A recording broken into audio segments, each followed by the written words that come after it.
हमारे धर्म के शंकराचार्य जी ने साईं बाबा को देवताओं का स्थान नहीं दिया है, और शंकराचार्य की बात मानना प्रत्येक सनातनी का धर्म है, क्योंकि वो अपने धर्म के प्रधानमंत्री हैं। चाहे हमारे धर्म पंथ के हों, धर्म के हों, चाहे वो गोस्वामी तुलसीदास जी हों या सूरदास जी, संत हैं, महापुरुष हैं, युग पुरुष हैं, कल्प पुरुष हैं, लेकिन भगवान नहीं है।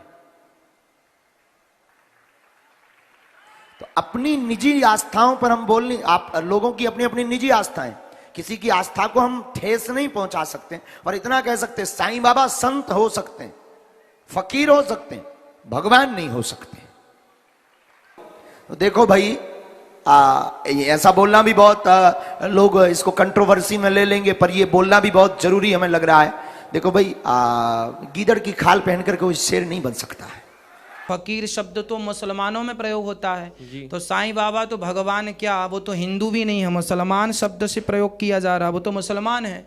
क्योंकि फकीर शब्द तो हमारे यहाँ संतों को संत कहा जाता है, जबकि उनको फकीर कहते हैं। फकीर मुसलमानी शब्द है, फकीर मतलब होता है मुसलमानी शब्द में, उर्दू में फकीर को संत कहते हैं। हम लोग फकीर नहीं कहते, हम लोग साधु कहते हैं, संत कहते हैं, ऋषि और मुनि कहते हैं, मुसलमान लोग फकीर कहते हैं। तो एक्चुअली ये मुसलमान हैं, तो मुसलमान लोग माने जाने भगवान, पर आजकल के हिंदू पीछे पड़े हैं, इसमें हम क्या कह सकते हैं।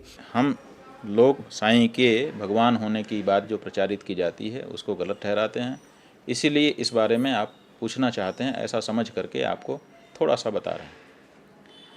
देखिए, साईं जो हैं एक व्यक्ति हैं, और कहा जाता है कि वो कोई फकीर थे और महाराष्ट्र के शिरडी नाम के स्थान में रहे, वहीं पर कुछ उनके भक्त हुए।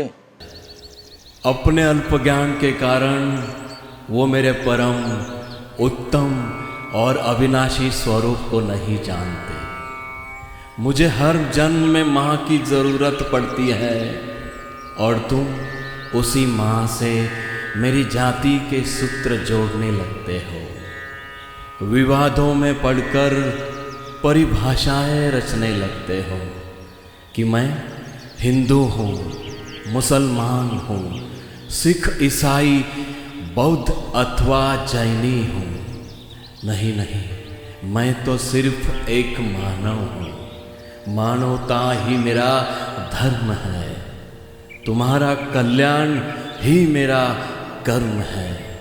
मैं गीता का ज्ञान हूँ, कुरान की तालीम हूँ, बाइबल की शिक्षा हूँ, गुरु ग्रंथ साहब का आदर्श हूँ। जो मुझे जैसे भजता है मैं उसे वैसे ही प्राप्त हो जाता हूँ, क्योंकि मैं संपूर्ण जीवों के हृदय में स्थित आत्मा हूँ। मैं संपूर्ण सृष्टि का आदि, मध्य और अंत हूँ, और तुम्हारे लिए मैं एक फकीर हूँ, साईं बाबा हूँ। मैं तो तब भी था जब तुम नहीं थे, तब भी हूँ जब तुम हो, और तब भी रहूँगा जब तुम नहीं रहोगे।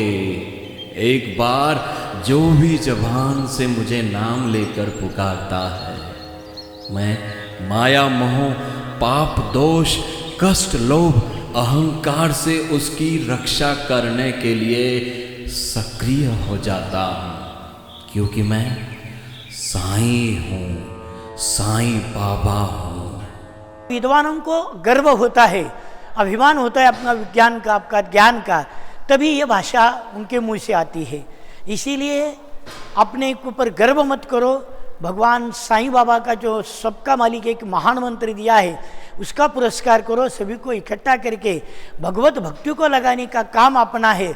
इसीलिए कोई सनातनी हो या कोई बागेश्वर हो, ये कोई भी उनको अधिकार नहीं है कि भावना से खिलवाड़ करने का। बाबा को बहुत थे लोग, जैसे शंकराचार्य भी बाबा के ऊपर उन्होंने आपशब बातें की थी, मगर बाबा के ऊपर कुछ फर्क नहीं पड़ा, बाबा को पड़ता ही नहीं। अनंत कोटि का ब्रह्मांड नायक साईं बाबा है, इसलिए हमारे वो आराध्य दैवत है। और हमारे आराध्य दैवत के ऊपर किसी ने भी छिड़काव किया तो भक्त नहीं सहन कर सकते, भगवान को कुछ फर्क नहीं पड़ता।